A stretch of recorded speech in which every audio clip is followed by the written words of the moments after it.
Mga idolo, sino ba naman ang hindi nakakakilala sa isa sa pinaka-respetadong aktor sa Pilipinas?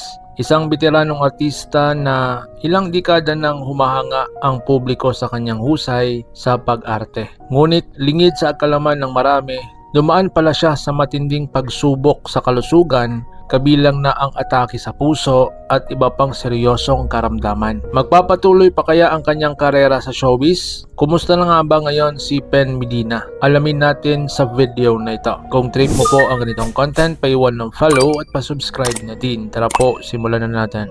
Yun ang pinagmamalaki ko, na nakasama ako sa Batang Quiapo. Si Pen Medina o sa totoong buhay si Crispin Parongao Medina Sr. ay isinilang noong August 27, 1950. Isa siya sa pinakarespetadong karakter aktor sa bansa at kilala sa kanyang kakaibang lalim sa pagganap bilang bida, kontrabida, ama, rebelde, pinuno at iba pang makukulay na karakter. Sa loob ng napakadaming taon, pinatunayan ni Pen Medina na hindi kailangan maging leading man para maging alamat sa industriya. Nag-aral po siya sa University of Santo Tomas, Far Eastern University at University of the East kung saan kumuha siya ng Fine Arts at Pre-Med. Ngunit kalaunan pinili niyang sundan